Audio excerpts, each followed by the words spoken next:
Our universe seems to be defined by a set of numbers which in some sense look special. If we had different numbers, we would end up with a sterile universe. People react to this seeming coincidence in a number of ways. You could say it's the outcome of some kind of design or providence. We could say it's a brute fact we have to accept, because these numbers might be determined by some theory which we haven't yet discovered. For a while it was possible to believe that the laws of nature were not so precisely set as to require the hand of a creator. But then a completely new fundamental property of the universe was discovered. An anti-gravity force present in space itself. It is called the cosmological constant, and when cosmologists calculated its effect on the evolution of the universe, they realized it had to be very finely tuned indeed. The fine-tunings, how fine-tuned are they? Most of them are 1% sort of things. In other words, if a thing is 1% different, everything gets bad. And a physicist could say, maybe those are just luck. On the other hand, this cosmological constant is tuned to 1 part and 10 to the 120 decimal places.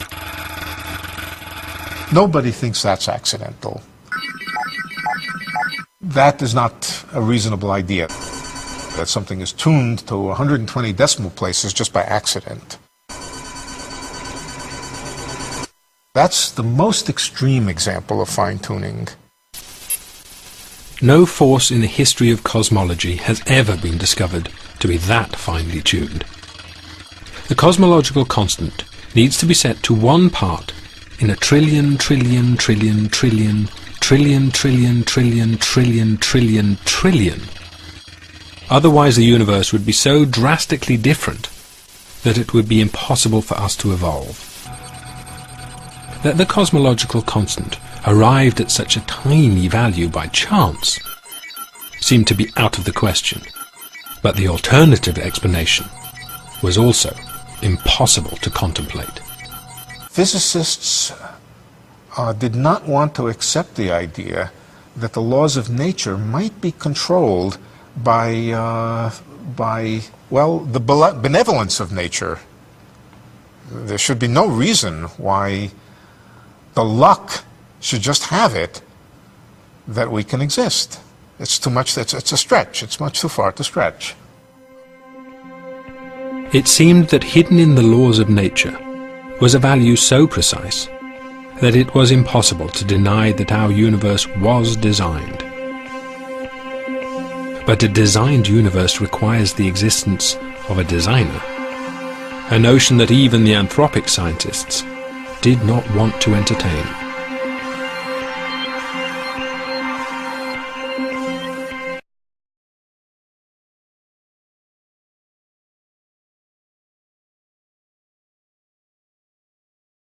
It seemed that hidden in the laws of nature was a value so precise that it was impossible to deny that our universe was designed. But a designed universe requires the existence of a designer.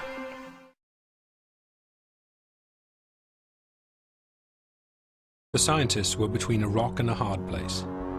Their own discoveries were pointing them towards an intelligent designer. Physicists' dislike of mixing religion into physics. I think they were somewhat afraid that if it was admitted that the reason the world is the way it is has to do with our own existence, that could be hijacked by the creationists, by the intelligent designers.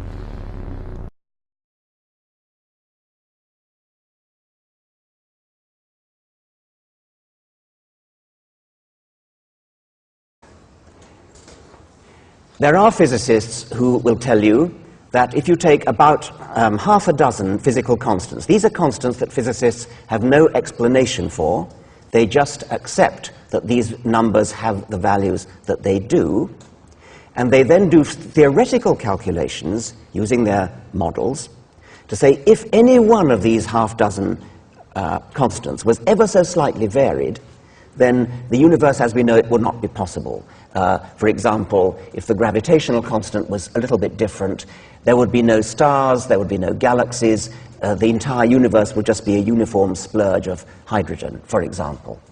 You wouldn't have stars, you wouldn't have chemistry, you wouldn't have the formation of the heavier elements, you couldn't have life. And they do the same trick for half a dozen other physical constants. A good example is Martin Rees, the present Astronomer Royal, in his book Just Six Numbers.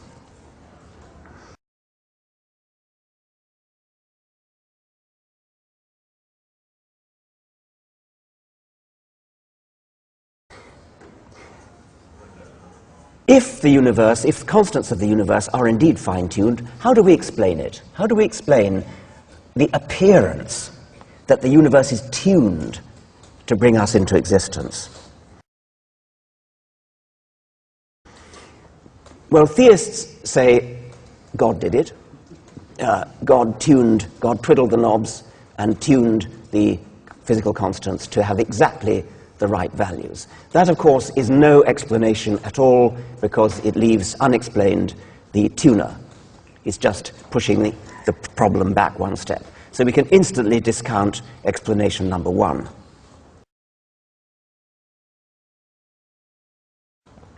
Explanation number two is adopted by physicists, I think Steven Weinberg, who was quoted earlier in this conference. Steven Weinberg, Nobel Prize-winning physicist from Texas, I think his view is that we don't yet understand enough physics, and when we do, when we have the longed-for theory of everything, the TOE, we will then realize that these knobs are not for tuning. There is no freedom. There are no degrees of freedom. There's only one way for a universe to be.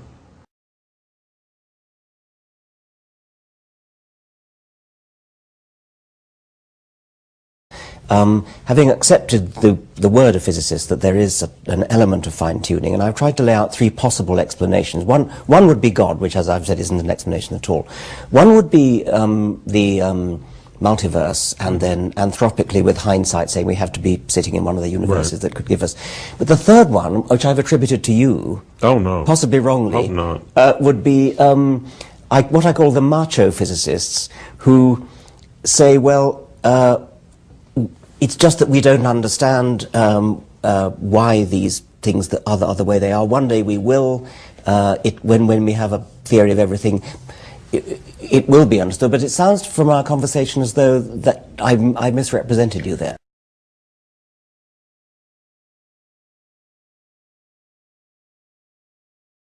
I don't think one should underestimate the fix we're in, that in the end we will not be able to explain the world, that we will have some set of laws of nature.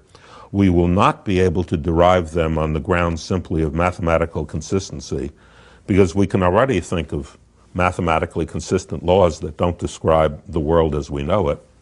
And we will always be left with a question, why are the laws of nature what they are rather than some other laws? And I don't see any way out of that.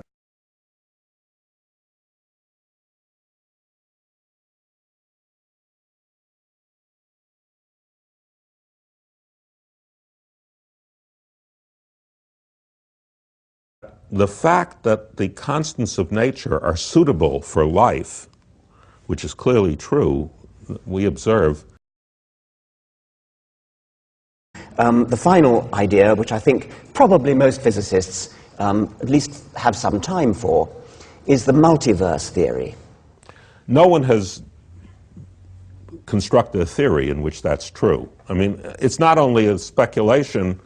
The theory would be speculative, but we don't have a theory in which that speculation is mathematically realized. Right, yeah. So, but it's a possibility.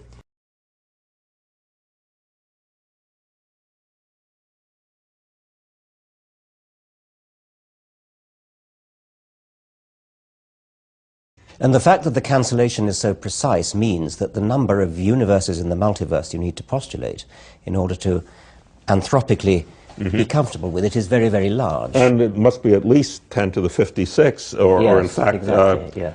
If you think you have some idea about fluctuations at even shorter distances, I think you would say at least 10 to the 120. In fact, that's a little disturbing.